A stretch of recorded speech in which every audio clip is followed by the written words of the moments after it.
अस्सलाम वालेकुम dear students. आज के लेक्चर में हम fundamental principles of organic chemistry में एक इंतहाई इंपॉर्टेंट टॉपिक स्टडी करेंगे, दैट इज़ आइसोमेरिज्म। आइसोमेरिज्म का लफ्ज़ अगर आप इसे देखें तो आइसो का मतलब होता है सेम, मेरिज्म कहते हैं फॉर्म या शेप को। अब ये टर्मिनोलॉजी है क्या? टू और मोर compounds having the same molecular formula but different structure formula and properties are called isomers and the phenomena is called isomerism। यानी अगर दो कंपाउंड्स उनका मॉलिक्यूलर फार्मूला सेम है लेकिन स्ट्रक्चर के अतबार से और प्रॉपर्टीज़ के अतबार से वो डिफरेंट हैं तो वो एक दूसरे के आइसोमर्स कहलाएंगे और इस फिनोमेना को हम आइसोमेरिज्म कहते हैं। किसी भी कंपाउंड का जो स्ट्रक्चर फार्मूला होता है जिसकी बुनियाद पर आइसोमेरिज्म का कॉन्सेप्ट आ रहा है वो उस कंपाउंड में मौजूद एटम्स और बॉन्ड्स की अरेंजमेंट शो करता है। सबसे सिंपल जो हाइड्रोकार्बन है जो आइसोमेरिज्म शो करता है वो है ब्यूटेन और उसका फार्मूला है C4H10। स्टडीज और रिसर्च से पता चला कि ब्यूटेन और हायर अल्केन्स जब उनके स्ट्रक्चर फार्मूला को स्टडी किया गया तो it will observe that it is possible to arrange the atoms present in a molecule in more than one way to satisfy all the valences। कि एक molecule की कई अरेंजमेंट्स पॉसिबल हैं और तमाम वैलेंसीज को सेटिस्फाई भी करती हैं। तो यहाँ से पता चला कि एक ही मॉलिक्यूलर फार्मूला के डिफरेंट अरेंजमेंट्स की बुनियादों पर डिफरेंट पॉसिबल स्ट्रक्चर्स हो सकते हैं। जैसे कि आप ब्यूटेन के बारे में देख सकते हैं कि ब्यूटेन के मॉलिक्यूल को टू फॉर्म्स में अरेंज किया जा सकता है। एक उसकी ये स्टेट फॉर्म है जिसे एन ब्यूटेन कह रहे हैं और एक उसकी ये आइसो ब्यूटेन की फॉर्म है जो ब्रांच चेन स्ट्रक्चर से ताल्लुक़ रखती है। अगर आप इन दोनों में वन बाय वन देखें तो इस एन ब्यूटेन के अंदर 1 2 3 4 कार्बन है। सिमिलरली आइसो ब्यूटेन के अंदर भी 1 2 3 और 4 कार्बन है। हाइड्रोजन्स को अगर काउंट करें तो 3 5 7 और ये टोटल 10। यहाँ पर भी अगर आप काउंट करें तो 3 और 3 9 1 10। तो टोटल दोनों के अंदर 4 ही कार्बन्स हैं और 10 हाइड्रोजन्स हैं। तो ये दोनों एक दूसरे के आइसोमर्स हैं और जो फिनोमेना जिसकी बेस पर ये आइसोमर्स हैं एक दूसरे को के उसे हम क्या कहेंगे? आइसोमेरिज्म। अब हम देखेंगे कि ब्यूटेन से पहले जो मेंबर्स थे लाइक मीथेन, इथेन और प्रोपेन वो आइसोमेरिज्म का फिनोमेना शो क्यों नहीं करते? उसकी वजह यह है कि आपने अभी इन डिटेल देखा डेफिनेशन के अंदर कि आइसोमेरिज्म का फिनोमेना पॉसिबल ही तब है जब एटम्स की अरेंजमेंट पॉसिबल हो। तो इन स्ट्रक्चर्स के अंदर मीथेन, इथेन और प्रोपेन के अंदर सिर्फ आपके पास एक ही पॉसिबल स्ट्रक्चर फॉर्म है तो इनके अंदर मज़ीद कोई अरेंजमेंट नहीं हो सकती जिसकी वजह से आइसोमेरिज्म इनके अंदर पॉसिबल नहीं है। जबकि आइसोमेरिज्म का फिनोमेना उन कंपाउंड्स में होता है जिसमें 3 से ज़्यादा कार्बन एटम्स मौजूद हों। और एक और इम्पॉर्टेंट चीज़ है कि जितने हाइड्रोकार्बन चेन के अंदर कार्बन के एटम्स की तादाद बढ़ेगी उतने ही नंबर ऑफ पॉसिबल आइसोमर्स भी इंक्रीज होंगे। इस बात का अंदाज़ा आप इस तरह से लगा सकते हैं कि जो हाइड्रोकार्बन चेन 5 कार्बन पर मुश्तमिल होती है उसके 3 पॉसिबल आइसोमर्स होते हैं, लेकिन वो चेन जो 30 कार्बन्स तक एक्सीड कर जाती है उसमें almost about 4 billion isomers create हो सकते हैं। तो इस तरह से इनका आपस में एक कोलैबोरेशन है।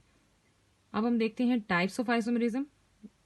This topic is very very important for the short questions as well as for the long question completely. तो ये आइसोमेरिज्म की 2 मेन टाइप्स हैं।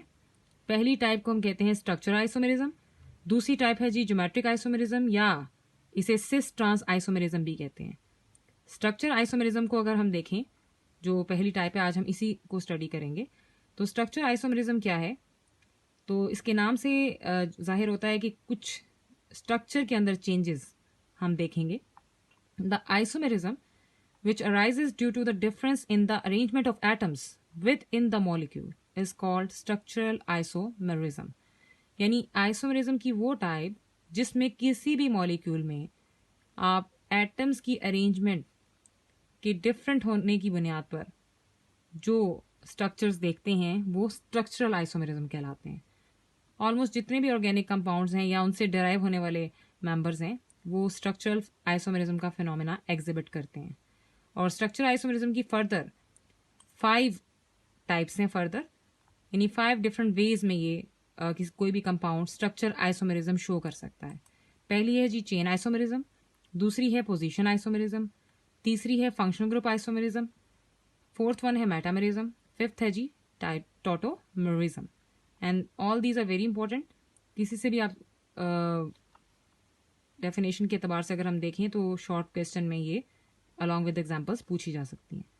फर्स्ट वन है जी चेन आइसोमेरिज्म। चेन आइसोमेरिज्म क्या है? The compounds having the same molecular formula but differ in the nature of the carbon chain are called chain isomers and this phenomena is called chain isomerism. यानी phenomena अगर हम देखें तो सबसे अहम बात, कोई भी टाइप हो उसमें कंपाउंड्स का मॉलिक्यूलर फार्मूला हमेशा सेम होगा। चेंज कहाँ पर आप ऑब्जर्व करेंगे? चेंज यहाँ पर आप देख सकते हैं कि it differ in the nature of the carbon chain, कि अगर किसी कंपाउंड का मॉलिक्यूलर फार्मूला सेम है लेकिन उसकी नेचर ऑफ कार्बन चेन में फ़र्क देख रहे हैं आप, तो वो चेन आइसोमर्स होंगे आपस में एक दूसरे के, और फिनोमेना को हम चेन आइसोमेरिज्म कहेंगे। लाइक पेंटेन की अगर बात की जाए तो उसमें 5 कार्बन होते हैं और 12 हाइड्रोजन होते हैं, ये इसका फार्मूला है। इसके 3 चेन आइसोमर्स हैं। पहली फॉर्म देखें जिसमें 5 कार्बन और 12 हाइड्रोजन एक दूसरे के साथ कनेक्टेड हैं स्ट्रेट फॉर्म में, तो ये एन पेंटेन है। यही आपके पास सेम जो कार्बन और हाइड्रोजन एक और फॉर्म भी इख्तियार कर सकते हैं, वो है आइसोफॉर्म, आइसोपेंटेन, जिसमें ये अगेन 5 ही हैं और 12 ही हाइड्रोजन है। थर्ड एक और फॉर्म ये एक्वायर करता है जिसमें कार्बन सेंटर में लाई करती है और बाकी टर्मिनल पर मिथाइल के ग्रुप्स लगे हुए हैं। अगर टोटल आप काउंट करें तो ये भी 5 कार्बन हैं और टोटल 12 ये हाइड्रोजन्स लगे हुए हैं। तो इस फॉर्म को नियो फॉर्म कहा जाता है, नियो पेंटेन। तो ये तीनों पेंटेन की जो फॉर्म्स हैं मॉलिक्यूलर फार्मूला के लिहाज से सेम है लेकिन स्ट्रक्चर और प्रॉपर्टीज के एतबार से एक दूसरे से डिफरेंट हैं। तो ऐसी आइसोमेरिज्म चेन आइसोमेरिज्म कहलाती है। तो क्वेश्चन आपसे पूछ सकते हैं कि what is chain isomerism, give example, तो आप ये साथ लिखेंगे। सेकंड टाइप है जी position isomerism. The compounds having same molecular formula but differ in the position of the same functional group on the carbon chain are called position isomers and this phenomena is called position isomerism. Position isomerism ऐसी type होती है जिसमें molecular formula तो same होता है लेकिन same functional group आपके पास उसकी पोजीशन बदल जाती है कार्बन चेन पर, तो उन्हें आपस में एक दूसरे का पोजीशन आइसोमर कहेंगे। फिनोमेना को हम पोजीशन आइसोमेरिज्म कहेंगे। लाइक ब्यूटेन की बात करें तो इसका ब्यूटीन के स्ट्रक्चर के अंदर C4H8 का ये फार्मूला है और इसके 2 पॉसिबल पोजिशनल आइसोमर्स हो सकते हैं। पहला आप देख सकते हैं जिसमें एक पोजीशन पर डबल बॉन्ड लगा हुआ है जिसे हम 1 ब्यूटीन कहेंगे। यहाँ से 4 कार्बन वाले स्ट्रक्चर को ब्यूटेन कहते हैं अगर सिंगल बॉन्ड हो, क्योंकि डबल बॉन्ड है तो ये ब्यूटीन है। और यही डबल बॉन्ड जो कि यहाँ पर एक फंक्शनल ग्रुप है, आप फंक्शनल ग्रुप के लेक्चर में पढ़ चुके हैं कि आपके पास एक फंक्शनल ग्रुप है। ये फंक्शनल ग्रुप उसी कार्बन चेन में अपनी पोजीशन बदल रहा है, तो इससे मॉलिक्यूलर फार्मूला पर कोई फर्क नहीं पड़ेगा लेकिन स्ट्रक्चर की प्रॉपर्टीज और स्ट्रक्चर फार्मूला पर फर्क पड़ता है। तो ये दोनों, अब इसको हम क्या कहेंगे, ये सेकंड पर आ गया तो ये 2 ब्यूटीन है। अब ये दोनों एक दूसरे के क्या हैं, ये पॉसिबल आपके पास पोजीशन आइसोमर्स हैं और फिनोमेना क्या है, पोजीशन आइसोमेरिज्म। इसी तरह क्लोरोप्रोपेन, इसके भी 2 पॉसिबल पोजिशनल आइसोमर्स होते हैं। क्लोरोप्रोपेन आपके पास 3 कार्बन वाले स्ट्रक्चर को प्रोपेन कहते हैं और अगर साथ क्लोरीन लग जाए तो ये क्लोरोप्रोपेन है। This is functional group here. आपने हैलोजेंस अल्काइल हैलाइड की क्लास पीछे फंक्शनल ग्रुप के टेबल में स्टडी की थी, वहां आपने देखा था कि आपके पास इस चेन में फंक्शनल ग्रुप कैसे आप स्टडी कर सकते हैं। तो ये फंक्शनल ग्रुप है, हैलोजन क्लोरो ग्रुप लगा हुआ है, तो 1 पर लगा हुआ है तो इसे हम 1 क्लोरोप्रोपेन कह रहे हैं। यही सेम फंक्शनल ग्रुप 7 वाले स्ट्रक्चर में आप कहाँ देख रहे हैं, उतनी ही कार्बन वाले स्ट्रक्चर के साथ ये सेकंड पे जाके लगा है, तो इसे हम क्या बोल रहे हैं, 2 क्लोरोप्रोपेन। तो ये दोनों मॉलिक्यूलर फार्मूला के लिहाज से सेम रहेंगे, जितने कार्बन इसमें हैं उतने ही इसमें भी हैं, हाइड्रोजन भी दोनों में सेम होंगे और सेम फंक्शनल ग्रुप दोनों में लगा हुआ है, सिर्फ उसकी पोजीशन जो है वो चेंज हो रही है। तो ये है पोजीशन आइसोमेरिज्म। थर्ड है जी functional group isomerism. The compounds having the same molecular formula but different functional groups are called functional group isomers and this phenomena is called functional group isomerism. यानी ऐसी आइसोमेरिज्म की type जिसमें 2 compounds का आपके पास molecular formula तो same रहेगा लेकिन functional groups उनके अंदर डिफरेंट होंगे। डिफरेंट होने के बावजूद उनका फॉर्मूला सेम है। तो फंक्शनल ग्रुप की पोजीशन का चेंज होना, आपके पास पोजीशन आइसोमेरिज्म है, लेकिन फंक्शनल ग्रुप का खुद चेंज होना फंक्शनल ग्रुप आइसोमेरिज्म कहलाता है। लाइक ये दो आपके पास केसेस हैं और ये दोनों एक दूसरे के फंक्शनल ग्रुप आइसोमर्स हैं और फंक्शनल ग्रुप आइसोमेरिज्म शो कर रहे हैं। अगर आप गौर से देखें तो आपने फंक्शनल ग्रुप के टेबल में ये स्टडी किया था कि अगर कार्बन ऑक्सीजन कार्बन लिंकेज हो तो ये ईथर का लिंकेज होता है, तो इसे ईथर कह रहे हैं। और एक कार्बन वाले अल्काइल को मिथाइल बोलते हैं। दो लगे हुए हैं तो डाई मिथाइल ईथर। ठीक है, इसमें अगर आप इसका मॉलिक्यूलर फॉर्मूला देखें तो दो कार्बन हैं इसमें, 6 हाइड्रोजन है और एक ऑक्सीजन है। इसके बरक्स ये जो आपके पास एक और कंपाउंड है, अगर आपसे पूछा जाए कि इसका फंक्शनल ग्रुप कौन सा है तो आप कहेंगे OH हाइड्रोक्सिल ग्रुप, जिसकी वजह से इसके क्लास को हम अल्कोहल कह रहे हैं। और दो कार्बन वाले अल्काइल को प्रीवियसली मैंने आपको सीरीज बताई थी अल्काइल की, इथाइल कहते हैं। तो ये इथाइल अल्कोहल कहलाएगा। इसके अंदर भी अगर आप कार्बन को देखें तो टोटल 2 कार्बन हैं, 3 5 और 1 6 हाइड्रोजन हैं और एक ऑक्सीजन है। तो दोनों का मॉलिक्यूलर फार्मूला सेम है, लेकिन दोनों के अंदर फंक्शनल ग्रुप टोटली डिफरेंट है। तो ऐसे आइसोमेरिज्म की टाइप को हम फंक्शनल ग्रुप आइसोमेरिज्म का नाम देंगे। इससे नेक्स्ट एक और आप स्ट्रक्चर देख सकते हैं जो कीटोन की क्लास से ताल्लुक रखता है। ये फंक्शनल ग्रुप कीटोन और एल्डिहाइड के दरमियान है। ये है जी आपके पास एल्डिहाइड का फंक्शनल ग्रुप जिसके साथ 2 कार्बन और अटैच हैं। अब इन तीनों को मिला लें तो ये फर्स्ट पोजीशन पर, ये आपको बताया था मैंने कि ये टर्मिनल फंक्शनल ग्रुप है, तो ये 1 ही पोजीशन होगी इसकी। और 3 कार्बन वाले स्ट्रक्चर को प्रोपेन कहते हैं। क्योंकि ये एल्डिहाइड है तो ये प्रोपेनॉल है। ये आगे जाके नेम आप इन डिटेल पढ़ेंगे तो आपके लिए ये आसान हो जाएगा। अभी जस्ट आप इनके कंपैरिजन चेक करें। तो ये इसके अंदर अगर आप बिहेवियर देखें तो इसके अंदर 3 कार्बन हैं और 6 हाइड्रोजन हैं इसके अंदर और एक ऑक्सीजन है। सिमिलर केस यहाँ पर देखें, और ये एल्डिहाइड फंक्शनल ग्रुप लगा हुआ है यहाँ पर। अगर यही सेम फीचर्स अगर हम यहाँ पे देखने की कोशिश करेंगे तो यहाँ पे एक फंक्शनल ग्रुप है, 3 कार्बन वाली चेन है, 6 हाइड्रोजन एक ऑक्सीजन के साथ। सिमिलर मॉलिक्यूलर फॉर्मूला यहाँ पर भी है, बट फंक्शनल ग्रुप यहाँ पे कार्बोनिल लगा हुआ है जो कि कीटोन को जाहिर करता है। यानी ये एल्डिहाइड से है और ये कीटोन से है। इसका नाम है जी 2 एसीटोन। तो ये आपके पास दोनों एक दूसरे के क्या हैं जी, functional group isomers. Next very important type of structure isomerism is metamerism. The compounds having same molecular formula but unequal distribution of carbon atoms on both sides of the functional group are called metamers and the phenomena is called metamerism. यानी ऐसी type जिसमें आप functional group के left और right side पे अगर आप देखें तो डिस्ट्रीब्यूशन ऑफ कार्बन सेम ना हो, तो ऐसे स्ट्रक्चर्स को एक दूसरे के मेटामर्स कहते हैं। और फिनोमेना क्या है, मेटामेरिज्म। लाइक आप देख सकते हैं कि ये आपके पास इस कंपाउंड को अगर आप देखें तो इसमें ऑक्सीजन मौजूद है which is functional group here, जिसकी वजह से इसकी क्लास को ईथर कह रहे हैं हम। इसके आपके पास लेफ्ट साइड पे भी 2 कार्बन है और राइट साइड पे भी 2 कार्बन है, तो ये 2 इथाइल के ग्रुप्स लगे हुए हैं, तो डाई इथाइल ईथर है। ये इक्वल डिस्ट्रीब्यूशन है इस फंक्शनल ग्रुप के गिर्द लेफ्ट और राइट साइड पर कार्बन की। लेकिन इसके बरअक्स अगर इसके मेटामर को देखें तो आपका जो फंक्शनल ग्रुप है उसके राइट साइड पर 1 कार्बन है और लेफ्ट साइड पर 3 कार्बन हैं। तो ये अनइक्वल डिस्ट्रीब्यूशन को शो कर रहा है।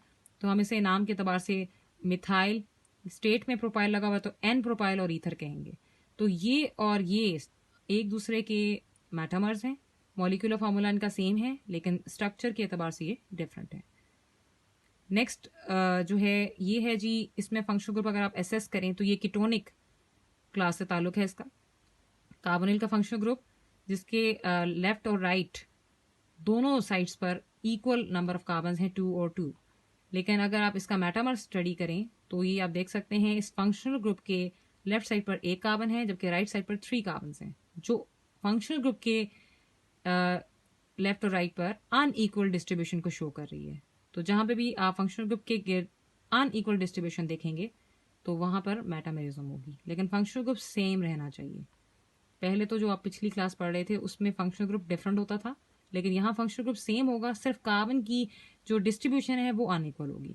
तो इसे हम बोलते हैं मिथाइल एन प्रोपाइल कीटोन, और ये है जी डाई इथाइल कीटोन। तो ये दोनों एक दूसरे के मेटामर्स हैं। लास्ट जो टाइप है, again it is very important for short question point of view, tautomerism. The compounds having the same molecular formula but differ due to the shifting of proton from one atom to other within the same molecule are called tautomers. And this phenomena is called tautomerism. ऐसे compounds जिनका molecular formula again same होगा, लेकिन उसी molecule के अंदर, same molecule के अंदर एक एटम दूसरे एटम के पास शिफ्ट होगा. लाइक इसको अगर हम स्पेशल नाम दें तो ये प्रोटॉन शिफ्टिंग कहलाती है, कि shifting of proton from one atom to another, और एक ही मॉलिक्यूल के अंदर ये काम होता है. तो इसे हम कहते हैं कि इससे जो हमारे पास स्ट्रक्चर जनरेट होते हैं वो है टॉटोमर्स, और फिनोमेना टॉटोमेरिज्म है. मोस्ट कॉमनली जो एग्जांपल इसमें आती है, फॉल करती है, वो है amino acids. Amino acids exist as zwitterion in aqueous solution. Zwitterion ऐसे आयन को कहते हैं जिसमें किसी भी कंपाउंड पर with in the same molecule positive charge भी हो और नेगेटिव चार्ज भी हो. तो ये है अमाइनो एसिड. अमाइनो एसिड के अंदर अगर आप इसका टॉटोमर देखें तो ये आपके पास कार्बोक्सिलिक एसिड का ग्रुप लगा हुआ है, और नीचे बॉटम पर ये अमाइनो ग्रुप है. कार्बोक्सिलिक एसिड का हाइड्रोजन जो कि एक प्रोटॉन है शिफ्ट हो जाता है अमाइनो के पास. तो नेक्स्ट में आप देख सकते हैं दिस इज COO नेगेटिव, इस पर नेगेटिव चार्ज आ गया, और इसके पास नाइट्रोजन चूंकि 3 बॉन्ड बनाती है और यहाँ पर इसे मजबूरन 4 बॉन्ड बनाने पड़ रहे हैं, तो ये पॉजिटिव चार्ज एक्वायर कर रही है. तो with in the same molecule positive और नेगेटिव एंड्स क्रिएट हो रहे हैं, जिसकी वजह से हम इसे ज्विटराइन कहेंगे. ये दोनों एक दूसरे के आपके पास टॉटोमर हैं, और फिनोमेना क्या शो कर रहे हैं, टॉटोमेरिज्म. इसी टॉपिक से मुतल्लिका एक MCQ भी है आपकी एक्सरसाइज का. Ether shows the phenomena of. Ether हमारे पास जो है मेटामेरिज्म का फिनोमेना शो करती है, क्योंकि ये विद इन द चेन लाई करती है, और इसमें ना तो पोजीशन पॉसिबल है, ना फंक्शन ग्रुप पॉसिबल है, ना सिस ट्रांस पॉसिबल है. तो metamerism is the right option and it is very very important. तो ये आपके पास स्ट्रक्चरल आइसोमेरिज्म की टाइप थी, जिससे लॉन्ग क्वेश्चन भी आ सकता है कंप्लीटली लिखने के लिए, या शॉर्ट आपके पास क्वेश्चन आ सकता है किसी भी टाइप के हवाले से. So this is all about the structure isomerism. Best of luck.